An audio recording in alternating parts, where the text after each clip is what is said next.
Lumayan juga ya banyak pertanyaannya.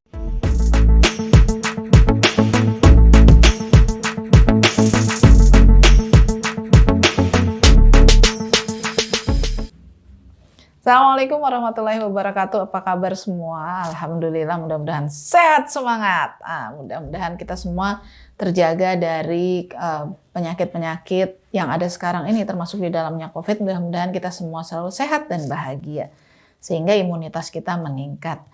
Nah, teman-teman sekalian, ada beberapa pertanyaan yang diajukan melalui Instagram terkait dengan pendidikan. Jadi sekarang kita akan menjawab pertanyaan-pertanyaan tersebut supaya mudah-mudahan bisa menjadi sebuah penjelasan yang lebih baik.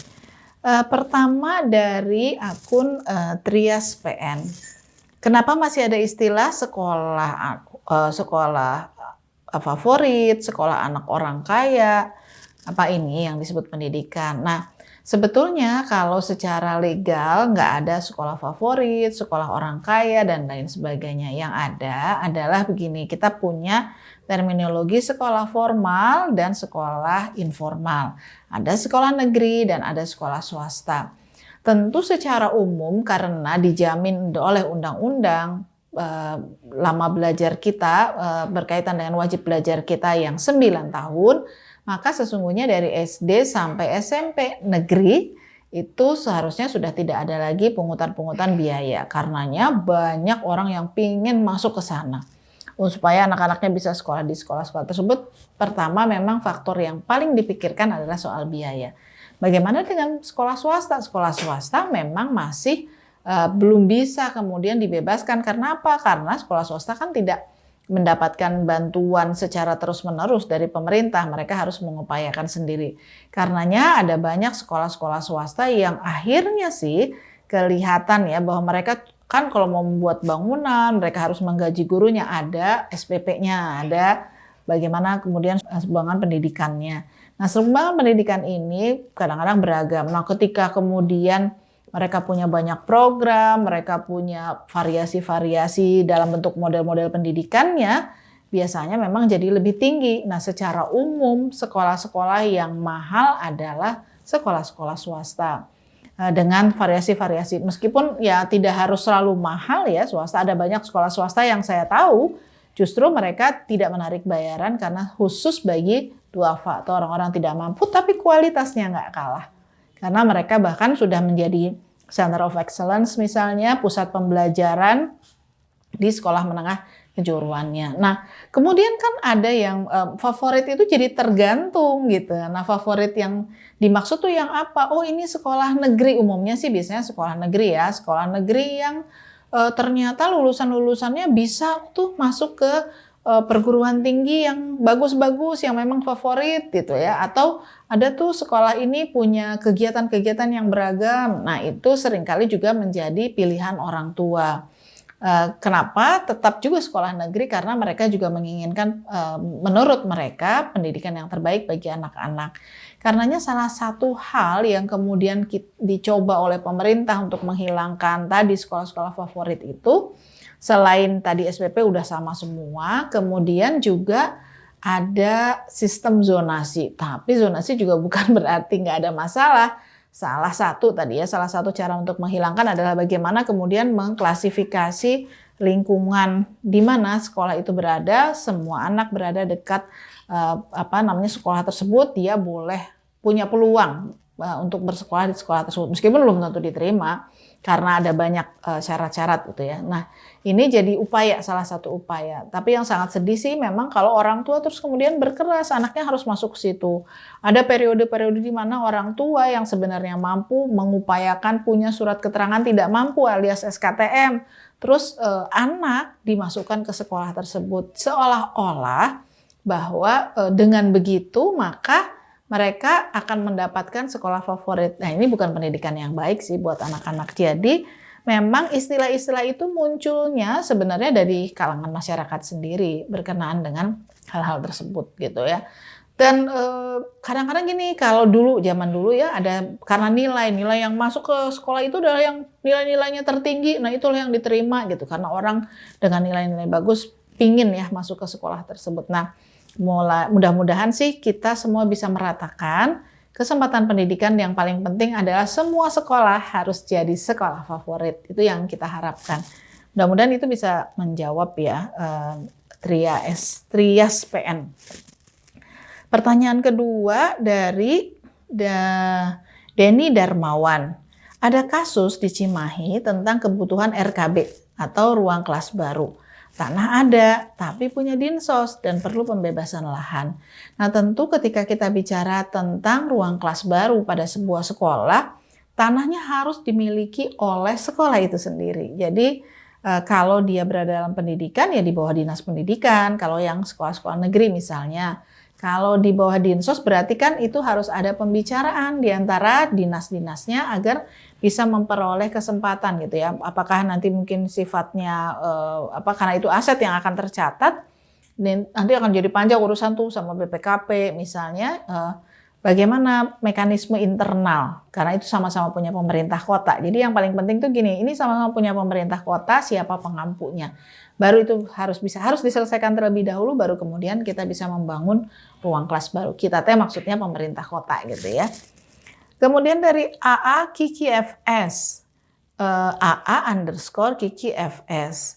Bagaimana cara memilih sekolah yang terbaik untuk anak, sementara sekolah terbaik untuk anak mahal. Wah, ini sih udah ketahuan deh mau mencari sekolah yang terbaik dan yang nggak mahal kan. Sekolah terbaik itu nggak harus mahal. Yang paling penting kita harus pahami bahwa visi guru-gurunya sama dengan orang tuanya. Ingin seperti apa anaknya ke depan? Jadi anak yang bertakwa, beriman dan bertakwa kepada Allah Subhanahu wa taala.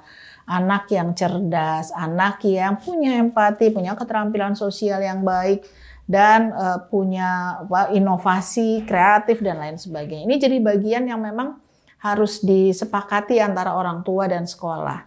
Dan ketika memilih, orang tua mesti lihat sekolah itu melaksanakan program tersebut atau enggak.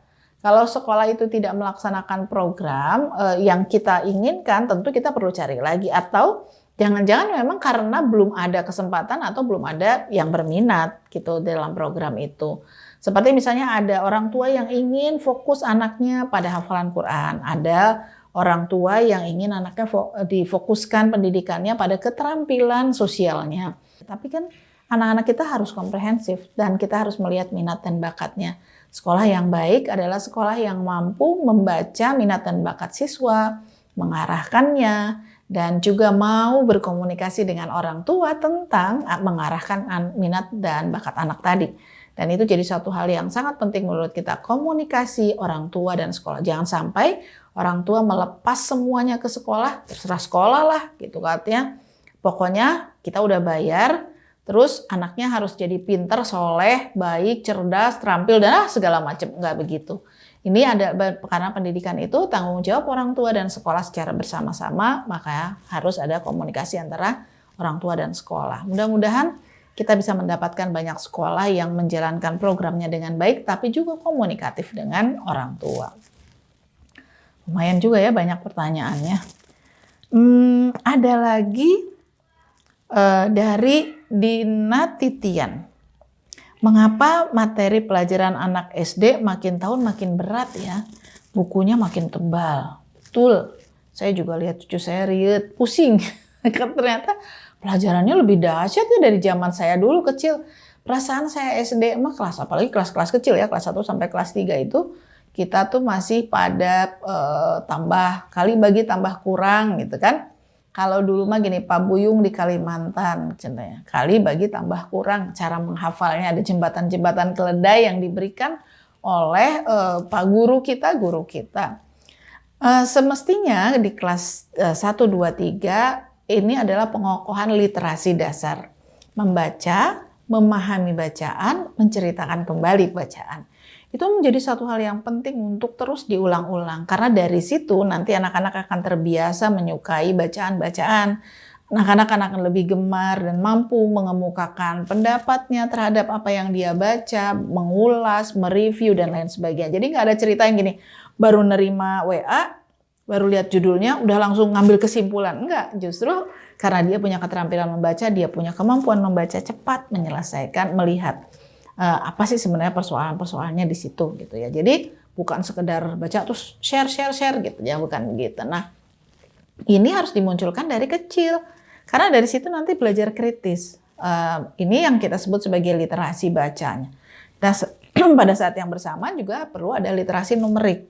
Kali bagi tambah kurang tadi, karena itu kan sangat dipergunakan di ke masa depan mereka, terus kemudian juga kehidupan sehari-hari lah. Sederhananya gini, kalau disuruh belanja udah bisa lah gitu ya, tawar-menawar udah tahu bahwa ini tuh sebenarnya lebih murah, ini lebih mahal dan lain sebagainya. Nah itu bagian yang mereka harusnya sudah mulai menerima ketika masih kelas 1 sampai kelas 3 SD. Termasuk di dalamnya bagaimana mereka berpikir kritis terhadap ini gitu. Ya, jadi bagian yang kita sekarang ingin literasi dan numerik itu menjadi bagian yang diukur sebagai salah satu ya berarti ya salah dua dari sekian banyak standar yang akan kita pelajari dan yang standar yang harus dicapai, kemampuan dasar dari anak-anak kita. Memang kita sedang mencoba melakukan reviewing ya, DPR Komisi 10 terutama sedang mendorong supaya pemerintah melakukan reviewing terhadap apa yang selama ini dipelajari oleh siswa-siswa. Kemudian apakah menurut Muhammad Harifki, pengedukasian terkait pendidikan agama Islam, apakah berjalan efektif? Tentu kalau kita mengukur efektivitas dari sebuah pelajaran, dia harus ada ukurannya ya. Karena itu kita juga perlu lihat apakah kurikulumnya sudah tepat, apakah kemudian penyampaiannya benar, apakah implementasinya. Karena agama, budaya, perilaku itu adalah sesuatu yang harus, dan pembangunan karakter jadi sesuatu yang harus diukur dengan implementasi. Jadi dia tidak bisa sekedar teori. Kalau mau ditanya efektif berarti dia harus bisa menggunakan metode yang bukan cuma kognitif, tapi afektifnya melibatkan perasaannya dan juga prakteknya, psikomotornya. Nah itu seringkali kita terjebak pada kognitif saja. Nah untuk mengukur efektivitas pendidikan tentu harus diukur ketiganya. Jadi kelihatan bahwa memang setelah diajarkan, udah ngerti, dia merasakan bahwa itu penting dan kemudian dia mengimplementasikannya. Nah, dari Sangkabira 1, 2, 3, persoalan yang muncul katanya gaji guru yang kurang baik. Iya sih, kalau guru PNS sih sekarang udah lumayan ya. Yang problem kan guru honorer, kemudian guru sekolah swasta, sangat tergantung, kalau swasta sangat tergantung dari sekolahnya. Ada sejumlah sekolah swasta yang masih sangat tergantung pada bantuan operasional sekolah yang diberikan pemerintah kepada sekolah.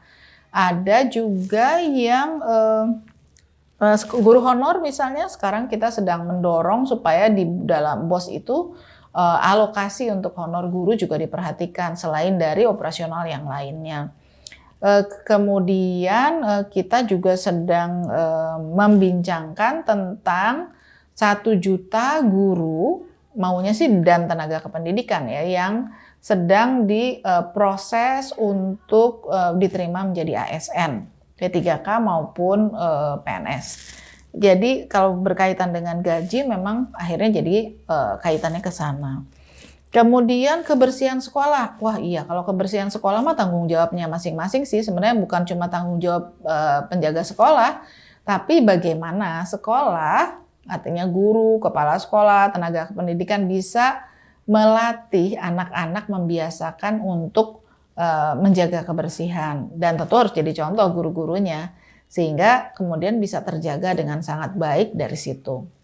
Kalau sudah terbiasa bersih, begitu ngelihat ada yang kotor-kotor gitu, udah langsung sensitif anak-anak. Jadi sudah ngerti ya bagaimana cara membersihkan, menjaga, menyimpan sampah dulu sebelum menemukan tempat sampah misalnya. Itu jadi tanggung jawab bersama.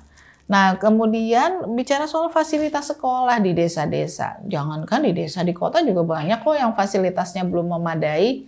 Itu tadi karena keterbatasan bantuan operasional sekolah dan juga bantuan dari pemerintah pusat, seringkali memang ada banyak sekolah yang belum bisa dilengkapi fasilitasnya. Kalau kita lihat sih sekolah dasar, sekolah menengah pertama itu adalah tanggung jawab pemerintah daerah. Jadi kalau ada yang kurang-kurang di SD, SMP, tolong juga diingatkan pemerintah daerahnya jangan cuma mengandalkan dari pemerintah pusat, karena selama ini banyak daerah yang hanya mengandalkan bantuan dari pemerintah pusat dan ternyata dia tidak bisa berjalan dengan lebih baik lagi karena itu. Nah, jadi kalau kita lihat ini harus diperhatikan SMA, SMK dan SLB itu ada di pemerintah provinsi. Jadi kita dorong juga pemerintah daerahnya untuk bisa memberikan bantuan fasilitas itu dengan lebih baik lagi. Dua lagi ya, dari M. Daniel ID, apakah ada beasiswa S2 khusus bagi guru? Yang jelas S1 bagi guru ada. S2 bagi guru bisa mengusulkan melalui beasiswa unggulan atau ke LPDP, sebuah beasiswa pendidikan yang dikelola oleh Kementerian Keuangan bersama-sama dengan Kementerian Pendidikan dan Kebudayaan. Masih punya peluangnya.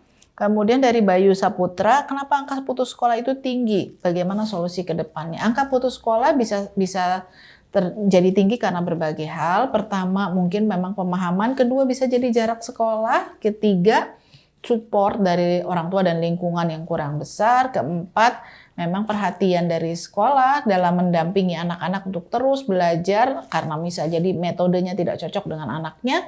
Itu juga bisa jadi persoalan bagi kita ke depan. Atau dalam kondisi COVID ini kami menemukan banyak anak-anak yang putus sekolah karena harus membantu orang tuanya atau karena orang tuanya wafat sehingga dia harus menjadi pencari nafkah utama di keluarga.